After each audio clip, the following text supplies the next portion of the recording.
28 नवंबर 2023 आज का दिन है। आज के इतिहास पर नजर डालेंगे जल्दी से। 1997 जी। प्रधानमंत्री थे तत्कालीन इंदर कुमार गुजराल साहब। इन्होंने आज के दिन अपने पद से इस्तीफा दे दिया था। क्यों?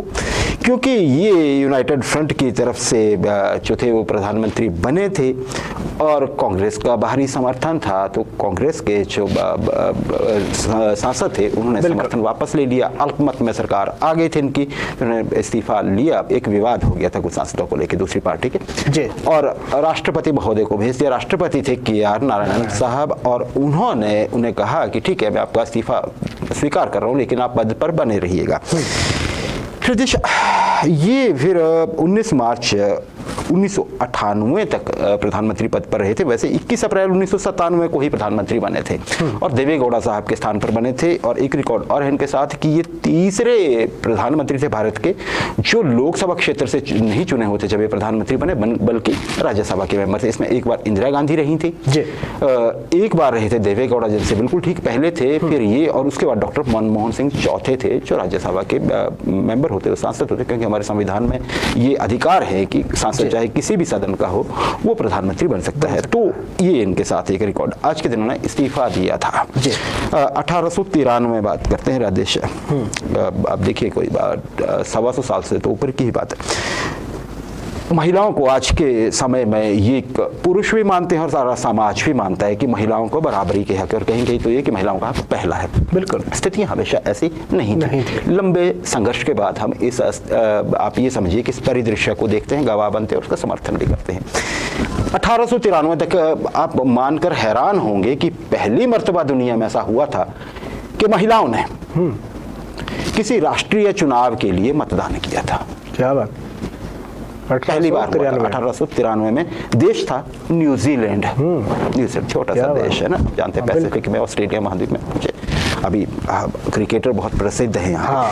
लेकिन ये आराम से नहीं मिला था इन्हें हक, की किसी ने दे दिया था। यहाँ पे एक बड़ा लंबा आंदोलन चला था, बहुत जागृत महिलाएं यहाँ की, उन्होंने 13 साल तक संघर्ष किया था और एक कागज पर हस्ताक्षर किए थे जो संसद के नाम वहाँ के थे, और उस पर 35,000 महिलाओं ने उस समय पे दस्तखत किए थे कि हमें वोटिंग का राइट आप क्यों नहीं देते हैं, कि हम नागरिक नहीं हैं। तब अब देखिए उस समय तक अमेरिका, यूरोप कहीं नहीं, भारत में भी नहीं। भारत में तो चलिए आज़ादी के साथ ही मिला था और मिल गया था, यहाँ पे कोई संघर्ष नहीं करना पड़ा था, एकदम ही मिल गया था। लेकिन न्यूजीलैंड आज के दिन दुनिया में पहली बार महिलाओं ने मतदान किया, आप ये कहिए, हक मिला। 1987 राजेश, साउथ अफ्रीकन एयरवेज जी, अफ्रीका की जो नेशनल आप ये कहिए कि सर्विस, फ्लाइंग सर्विस, इसकी फ्लाइट थी राजेश 295, आपके रिकॉर्ड के लिए बता रहा हूं, और ये ताइपेई से जोहान्सबर्ग आ रहे थे जी।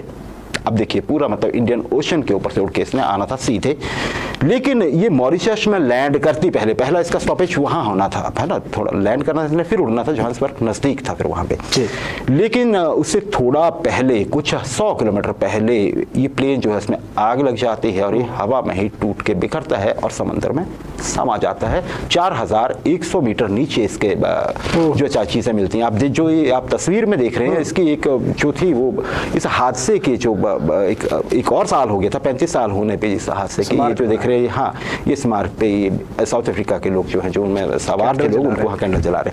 राजेश, ये बोइंग 747 विमान था। माना जाता है कि कार्गो से आग लगी थी और उसके बाद ये आग फैली, उसे बुझाने के प्रयास हुए थे। ये पक्का है क्योंकि बीच में जब इसका ये मलबा मिला था, डेब्रिस जो मिला था इसका, समंदर के अंदर से निकाला गया, उसमें एक फायर एक्सटिंग्विशर था जो पिघल गया था। मतलब प्रयास हुआ था, उसको यूज किया था ये एक्सपर्ट। हालांकि कभी भी एक थ्योरी सेट नहीं हो पाई। बहुत कम ऐसा होता है कि किसी प्लेन एक्सीडेंट में ये स्थापित ही ना हो पाए कि असल में हुआ क्या था। लेकिन इतना तय है कि कार्गो में आग लगी थी। तो राजेश, ये इसमें 159 लोगों की मौत हुई थी, 140 जो थे वो यात्री थे और इसमें 19 जो थे वो क्रू मेंबर्स थे, जिसमें 2 पायलट्स भी थे।